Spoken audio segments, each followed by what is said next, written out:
Dobar dan. Ja sam Tatjana Stojišić-Petković, psihološkinja. Danas pričamo o kocki.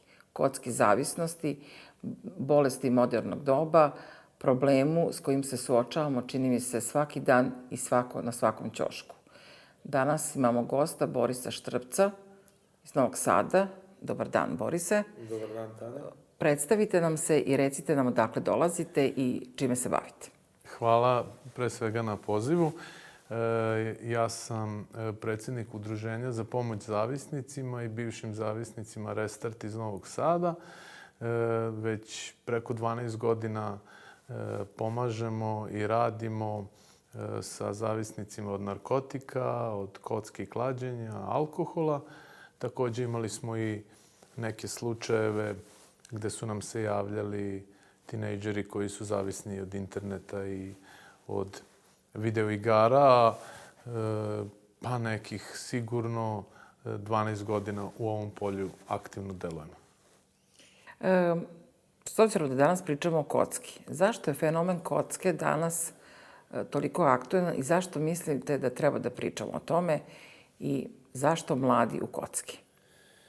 Pa, kad stara jedna poslovica kaže da je čoveku dovoljno, ili da kažem najbitnije mu je da ima hleba i da ima igara. I u tim igrama čovek je čoveku napravio igru da može od toga i da, kažem, se zabavi, ali isto i da bude rob ili da izgubi slobodu i da to bude naplaćeno zbog profita i interesa. Kad se kaže zavisnost od kocke, mislim, kocka je kocka, jel? Zašto je to kocka? Mnogo davno ljudi koji su izmislili te igre jesu krenuli prvo sa samom kockom kao predmetom, gde su na različitim stranama pravili znakove i napravili jednu igru da se igraju i da pogađaju, ili da kažem da igraju na sreću, gde će koji znak kako da se pokaže i za sve to ulagali novac ili neka materijalna dobra. I iz toga se izrodila jedna igra, druga, treća, peta, 50. I čovek, pogotovo u moderno doba, je shvatio da od toga može da napravi veliki biznis i da je to sve legalno isto i da ima ogroman profit od toga. Profit. Jasno mi je. Novac. Novac. Zašto je to problem? Pa, kocka je jedan psihološki fenomen gde vrlo je upitno. Na jednu stranu čak mislim da je dosta neistražen taj pojam zavisnosti od klađenja i od igara na sreću. Čovek prvo je željan da se zabavi. Željan je da potroši negde svoje vreme kroz neku igru, kroz neku razonodu, kroz neko interesovanje. I ima nekako u sebi nagon da bude deo neke igre. Međutim, i da kažem još dodatno da je baš tu, kako bih rekao, taj ključ ili ta zamka, udica na koju se čovek uhvati, da uđe u svet igara. Sad, to uvek počinje možda na taj neki naivan način. Znači, u većini slučajeva neko ulazi u igru ili u neku vrste klađenja ili neku igru, da li rulet, da li karte. I to sve iz neke forme razonode. Kad uđe u sam taj začarani krug igre,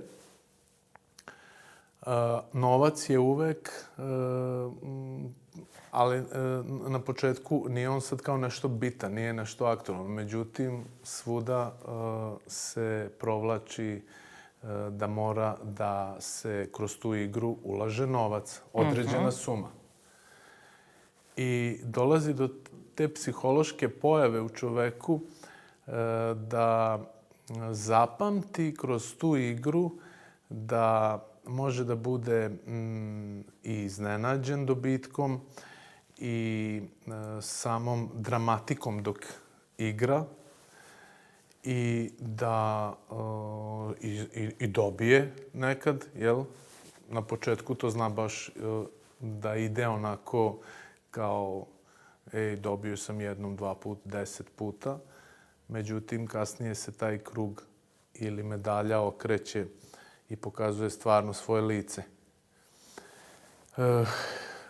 I onda kada krene ta navika i želja za samom učestvovanjem igara, a i tako se igre i tako ih se osmišljavaju da ti drže pažnju i stalno se usavršavaju. Sport i mladi. Sport je upravo nešto što savjetujemo i što savjetujete vi kao organizacija kada se izlazi iz problema zavisnosti, a onda imamo potpunu kontradikciju da ukoliko se kockamo imamo utisak da smo baš deo nekog sportskog života, da je baš sport oko nas, da smo mi deo tog sportskog manira, imidža. Pa tu je, složit ćete se svi sa mnom, da su kompanije i firme i institucije koje se bave klađenjem i proizvodnjom igara na sreću i kockom, jel? Da ozbiljan profit imaju i ozbiljna finansijska sredstva, ali ozbiljno. Pogledajte samo u našoj državi koje oni prostore zauzimaju u medijima, u javnim prostorima, na najvećim sportskim događajima, u špicu takvih dešavanja reklamiraju se kompanije koje se bave kockom i klađenjem. I to sve na sportskim događajima i onda još dodatno tolike novce nude našim sportistima, glumcima, javnim ličnostima koje su, moja ćerka je, ja neću sad da nabrajam ta imena, ali puno puta smo navijali za određene sportiste, puno puta smo se smejali na određenim skečevima, šalama i gledali puno filmova sa određenim glumcima. I puno sportskih događaja smo konkretno pratili i gledali, gledamo i dan danas. I onda na različitim pauzama ili tim reklamnim terminima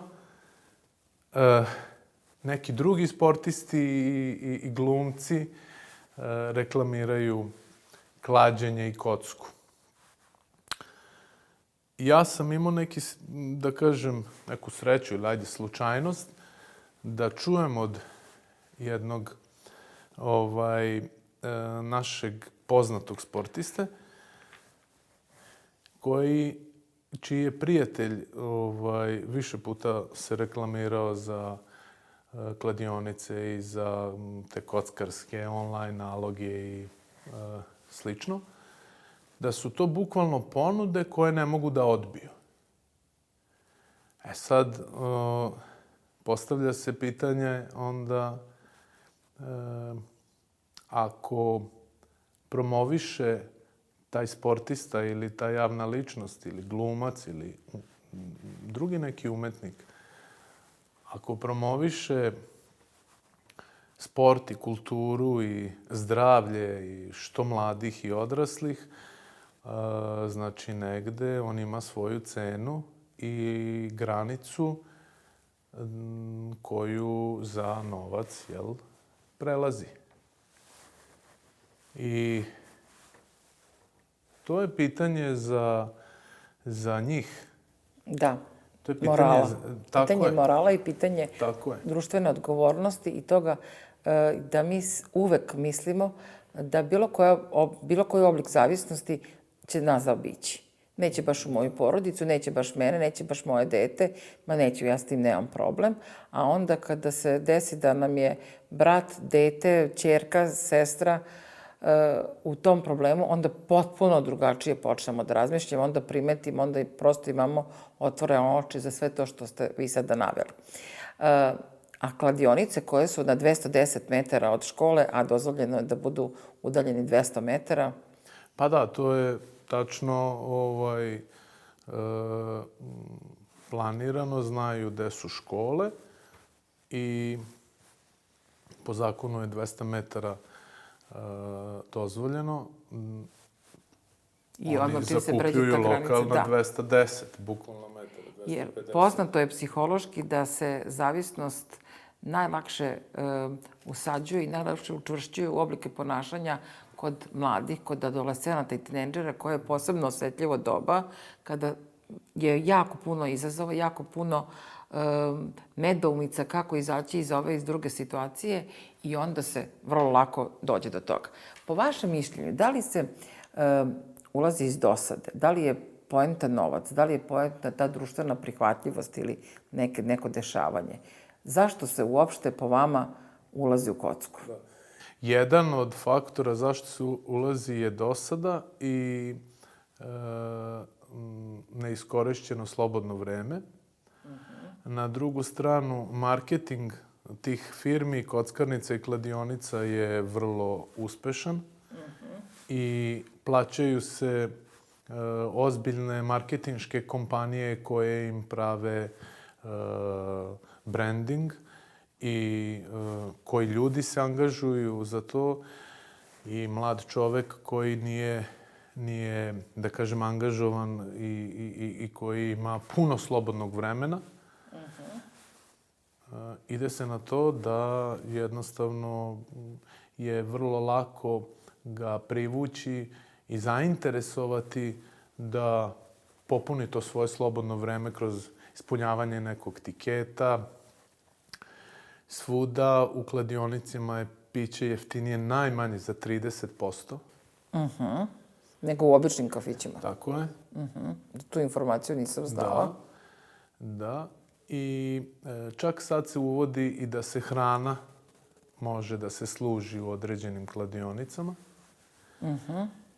Takođe, postoji taj moment u određenim kladionicama gde ima jedan, ajde da kažem, normalan ulaz, a ima i jedan ulaz koji je zatamljen i to je kao neki VIP.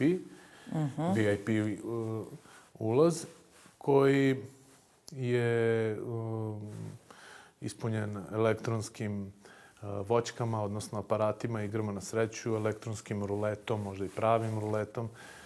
Tako da oni svoj posao, nažalost, rade dobro. U poslednjih nekoliko godina 300% je porasla zavisnost od igara na sreću, klađenja i same kocke. Kad kažem same kocke, onda mislim na rulet, na elektronski poker, na elektronske igre, voćke i ne znam još kako se zovu. I stalno su tu isto novi aparati, inovacije za klađenje, to su utakmice, sport. I 300% je poraslo za nekoliko godina. Da, što je zaista brojka koja mora da nas zabrine. Da li možete da mi posebno objasnite termin patološki zavisnik? Kada neko uđe u zavisnost sa takvom patologijom da ne može da živi bez toga i da porodica dolazi u dugove, kažem porodica, zato što je vrlo retko jedna osoba sama može da plaća dugove koje stvara po igrama na sreću, Da, kockom. zavisnost od kocke se kako bih rekao, ima par vrsti zavisnosti. Prvo je to, da kažem, zavisnost od profesionalnog kockanja kojeg mi ne vidimo i tu su 99% igre sa kartama i to nije, da kažem, društveno vidljivo. Druga zavisnost koja je vrlo aktuelna je ta socijalno-društvena koja i ciljano se usmerava na neki srednji stalež društva, gde kroz male igre i prosto građanstvo se trenira da bude konzument kladionica. Ali ne puno. Malo samo koji tiket. Može i neka žena od 50 godina da ode, može i neki momak od 18, može i neko 40, ima ih i preko 60, 65 što idu. Negde po statistikama je 3:1, na 3 muškarca ide 1 žena. I gađa se, kako bih rekao, po procenama, te firme isto, kladionice, rade analizu tržišta.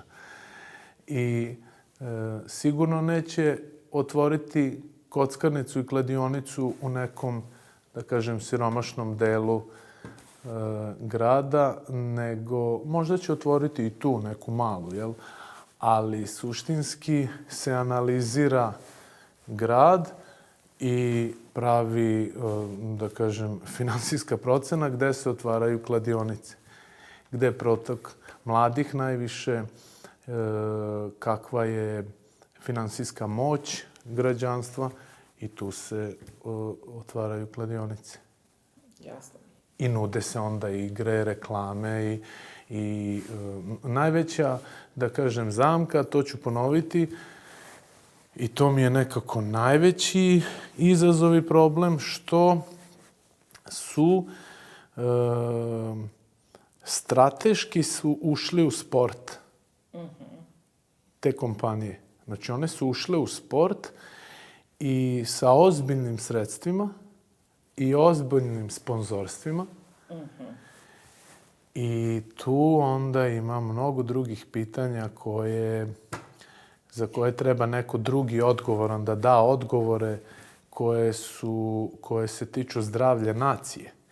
Jer kladionice i kockarnice, mislim, ja bih volio sa tim vlasnicima isto da pričam. Ja razumem da su oni biznismeni i ne znam kolike novce imaju i zarađuju i tako dalje. Ali bi voleo nekog da ih pitam da li su svesni da sa svojim biznisom bukvalno urušavaju nam naciju dok nije ni porasla. Znači, tog mladog momka i tu mladu devojku koja još se nije razvila, koja tek treba da donese rezultate za zajednicu, za društvo, za život, za umetnost, za kulturu, za nauku našu, za sport. Ona je već oštećena. Odnosno, ne mogu kažem oštećena, njoj ugrožena je, prava reč. Ona je ugrožena od samih nas koji smo, da kažem, koji treba da joj pružimo prostor u zajednici, u društvu, da napreduje, da donese rezultate, da bude zdrava, uspešna ili uspešan, jel? Ali takvom, da kažem, takvom ponudom koje je toliko agresivno i toliko jako, šta rade kladionice u Srbiji i kockarnice, ja mislim da ih, kako bih rekao, sami sebe uništavam, autodestruktivno deluje. Jasno, zatvoren krug. Tako je. Nedavno sam pričala sa jednom mladom osobom koja je u ozbiljnom problemu zavisnosti od kocke, koja bukvalno ne može da zaobiđe nijednu mesto gde postoji nešto. Kaže, prosto me vuče da uđem. Pa makar malo, pa makar ću uplatiti bingo ako ništa drugo, pa greb ako ništa drugo. Pa izdrži možda jedan dan. Ali kaže, ali od toga se ne umire. Ali od toga nije, bez obzira što je skoro ostao bez krova nad glavom. Kako pomoći jednoj osobi koja ne vidi da to nešto ugrožava posebno njegovo zdravlje, a ja mislim da ugrožava, jer i mentalno zdravlje je zdravlje, i kako na neki način suočiti tu osobu da to jeste bolest. Jer nije za džabe u šifarniku zdravstvenih bolesti postoji bolest zavisnosti kocka. 3 ili 4 pokazatelja su potrebna da budu evidentna da bi mogao nekom da kažeš da je zavisnik od kocke.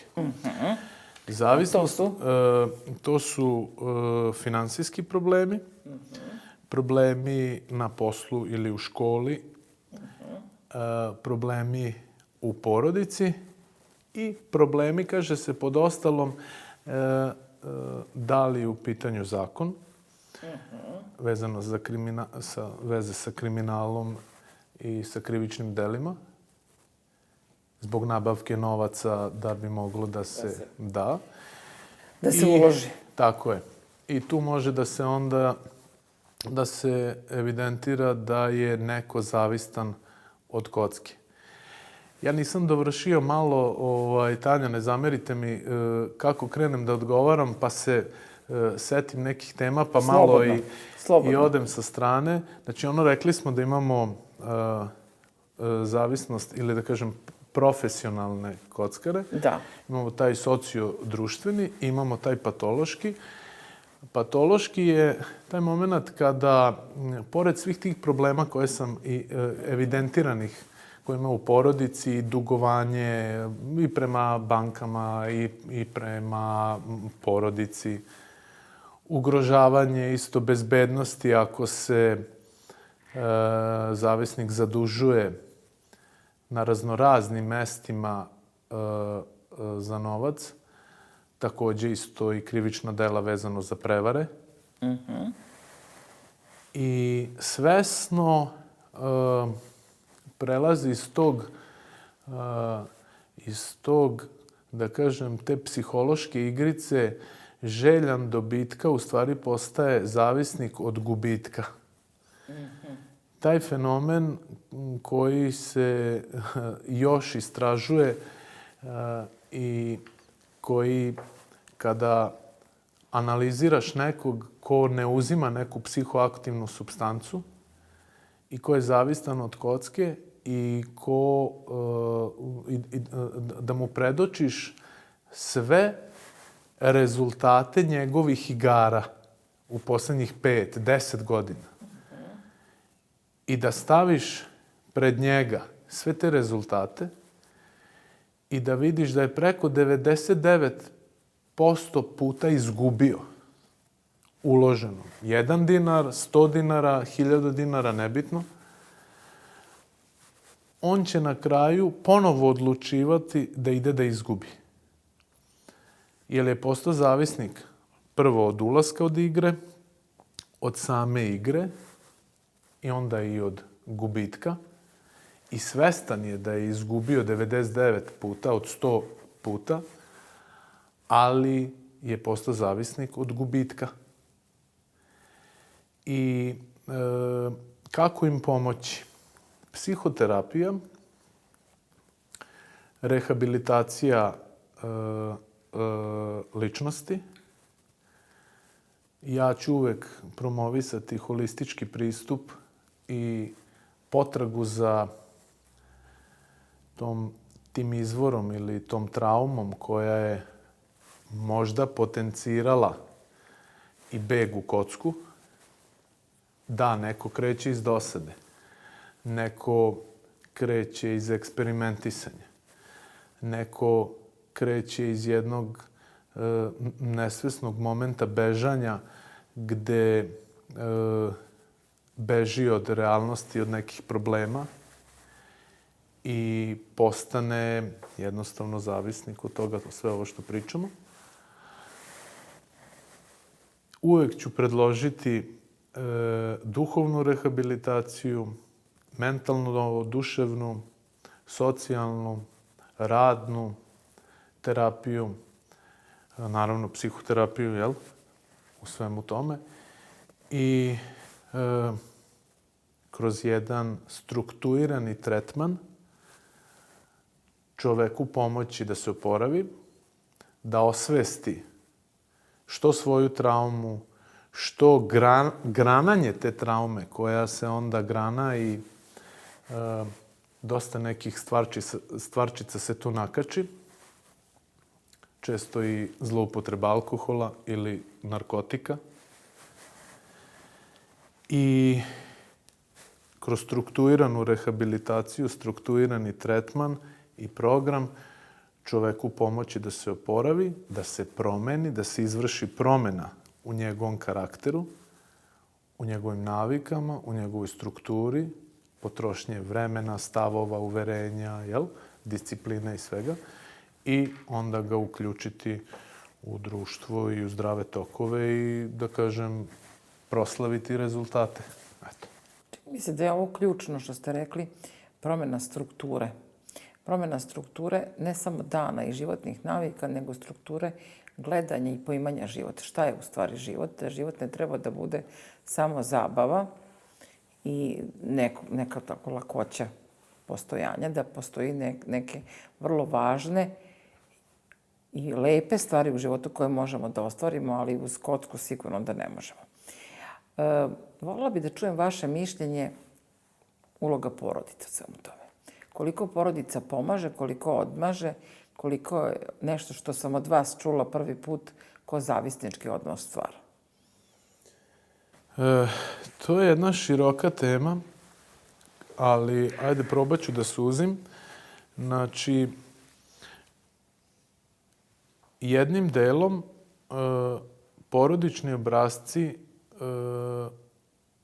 koje mlad čovek gleda u svojoj kući, od oca, od majke, od njihovog odnosa i sve ostalo,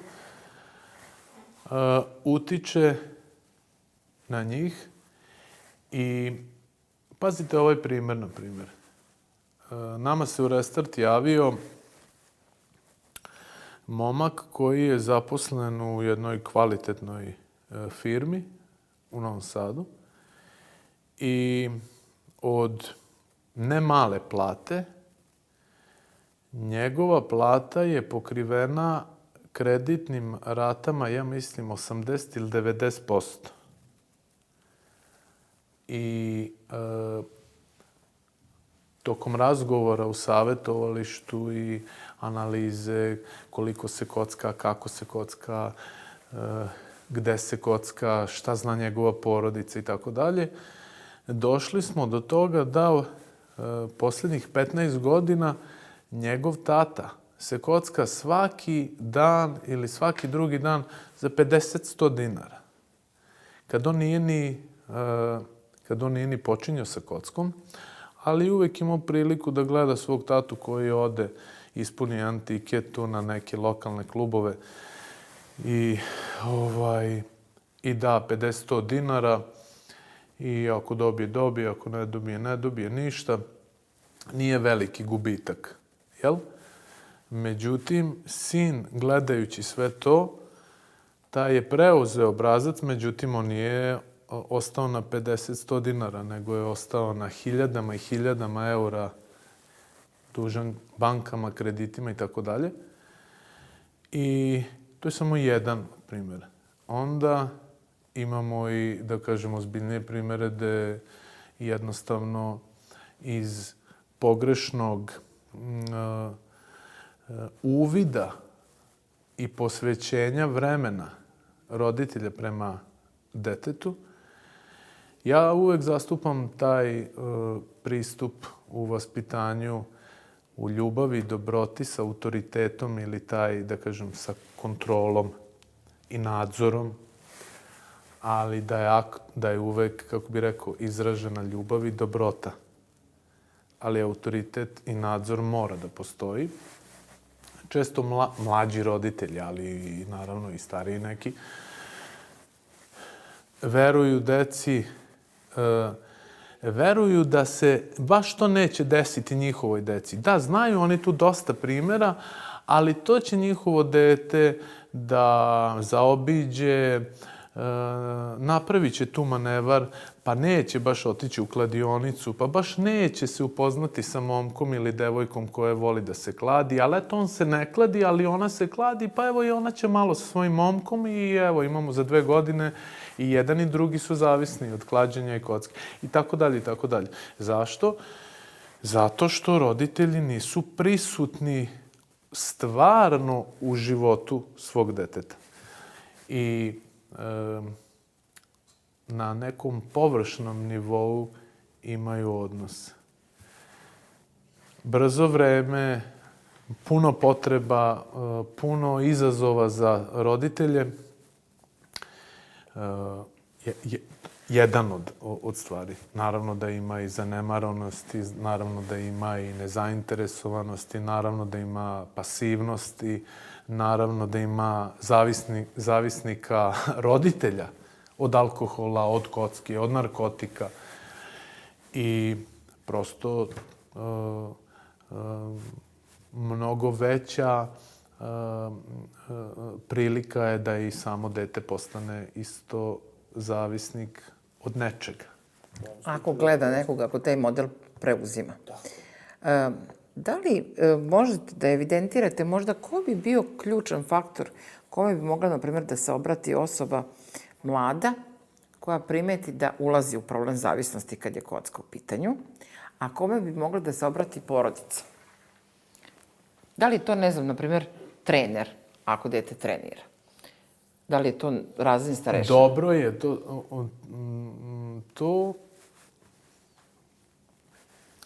pedagogu, psihologu u školi, razrednom starešini, treneru. Uvek treba tražiti pomoć i pitati od bilo koga. Nekako se to namesti i uvek, ne mogu kažemo uvek, ali pobrine se već život kad neko traži pomoć ili kada neko sa strane isto hoće da pomogne, da se dođe na pravo mesto. Generalno, ja mislim da tretmani u Srbiji koji pružaju pomoć zavisnicima od kocke su na vrlo niskom nivou. U smislu, jako ih malo ima. Zato što nemamo konkretno institucije, organizacije, terapijske zajednice koje primaju zavisnike od kocke, samo od kocke i od igara na sreću, već, kao i Restart, sve ih nekako, možda ružno zvuči, pakujemo u isti taj paket i zavisnici od narkotika i od alkohola i od kocke. Takvi su nam resursi, takve su nam mogućnosti. I može da se javi udruženju Restart. Takođe isto ima nevladinih organizacija i po Beogradu i po Nišu koje mogu da pomognu isto. Uvek bih predložio isto i crkvi da se neko obrati ako ima u blizini sveštenika nekog ili lokalnu parohiju, da nije sramota tražiti pomoć. Da li to bio roditelj, da li to bio neki drugi član porodice. A ako neko sam stvarno uviđa da ima problem i da on traži pomoć, to je najbolje. To je ono... To je ključ. To bi bilo najbolje. Htela sam da predložim, odnosno da pitam šta je u situaciji kada osoba traži pomoć pa dobije informaciju, to je prolazna faza. Ili roditelji se obrati, ma to svi imaju krize u adolescenciji, to što sad malo ide u kockarnici, nemoj to sad da brineš oko toga. Meni se čini da to može da bude ozbiljna zamka. Pa sigurno, svakako. Tanja, to stavljanje stvari po tepih i to isto, kako bi rekao, jedna od nemalih pojava kod ljudi koji neće da vide problem, neće da se suoče, neće realno da ga sagledaju, što iz svoje nesvesti, što iz nekih svojih možda ličnih interesa, kompleksa i tako dalje. Razloga ima više. I misle da će se taj problem sam od sebe rešiti. Teško da će se rešiti sam od sebe. Ali, da kažem, svako ima slobodu izbora. Neko jednostavno će odmah da traži problem i da alarmira prijatelje, da traži organizacije, institucije, da se posveti razgovoru sa tom osobom, prijateljem, detetom, ko je već, jel? I da se traži rešenje i da se to onda ozbiljno shvati. Da se ne čeka da problem kulminira. Tako, naraste i da to ode onda na mesto koje je vrlo teško povratiti i posledica i srušenih odnosa i svega toga još puno. Da. Da li imate nešto što bi poručili mladim ljudima, nešto što se tiče prevencije i nešto što se tiče ljudi koji su već u problemu, kako da dođu do rešenja? Imam, da, udruženje Restart već, ajde kažem, poslednjih nekoliko godina pokušava da doskoči ili da na neki inovativan način prezentuje zabavu bez narkotika, alkohola i kocke, i tih igara na sreću. Sad, mladom čoveku, kada bi mi analizirali nas, vas i mene i ostale, jel, naše prijatelje, kolege koji su odrasli, i kad bi se mi vratili tamo u naše 17. 18. godine, 19. 20. Ja duboko verujem da je nama tad najbitnije bilo kako provodimo svoje vreme sa našim društvom. I kako se zabavljamo, gde se zabavljamo, koji je to vid naše zabave, šta to teče između nas da se mi osjećamo dobro, kakve su to prijateljstva, odnosi i tako dalje. I ko je tu popularan, ko je manje popularan i tako dalje.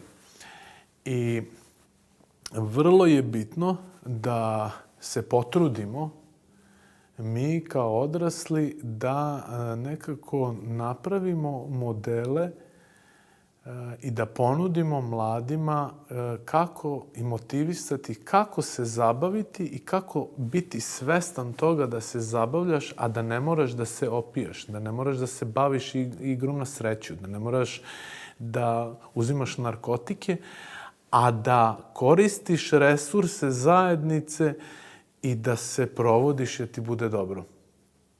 To je izazov, to nije lako. Ali bi im to poručio da biraju zabavu bez alkohola, kocke, narkotika. Da se trude, da napreduju, da se bave sportom, da se bave dobrim prijateljstvima, što u svojoj porodici, što šire, da istražuju kulturu, sport, umetnost, životinje, biljke, nauku, ljude, pomoć drugima, pomoć starima, mladima, invalidima, deci, siromašnima, bolesnima, životinjama, prirodi. U svemu tome moramo naći zabavu za njih, razumete? Znači, zabava za mladog čoveka je jako bitna. Mislim da taj posao je na nama. Ova druga jedna strana, da kažem, zajednice i društva i show biznisa i svega, ona prezentuje, da kažem, svoju zabavu sad već na određeni način.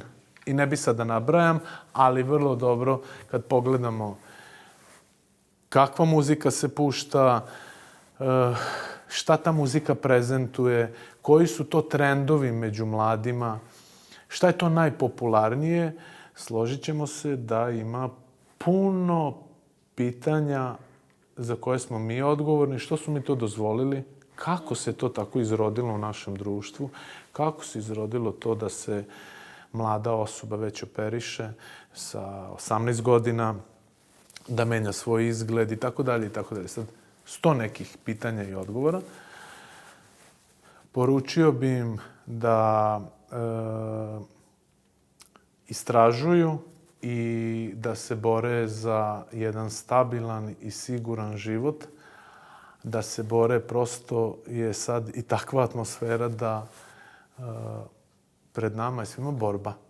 Nije život uopšte lak, za njih posebno, ali na drugu stranu uvek ću im reći da ne biraju kocku. Kocka jeste igra, ali se plaća životom. Narkotici se isto na početku uzimaju i svide se mladom čoveku i čovek mlad upadne u zabludu misleći, ba samo malo eksperimentišem. Ja vidi kako mi čini zabavno sve to. Vidi kako mi nešto su mi lepe emocije, kako je sve nešto zanimljivo i drugačije. Međutim, plaća se slobodom i životom. Isto i sa alkoholom. Tako da biraju dobre stvari, da biraju zdravlje, život, slobodu, ljubav, pomoć drugima, a naravno da se zabavljaju i da, kako bih rekao, da konzumira oni život, a ne nekako da izgube to. Da. Hvala puno. Danas je sa nama bio Boris Štrbac. Čuli smo mnogo korisnih, interesantnih i važnih stvari. Od mene poruka, pozovite nekoga koga dugo niste videli na kafu, prošetajte se sa nekim koga takođe niste dugo zvali u šetnju, učinite vi taj prvi korak, možda vam se neko otvori, možda neko zatraži pomoć. Umesto u kockarnicu krenite u pozorište, u bioskope. Zaista je moguće ovaj život živeti na jedan drugačiji način.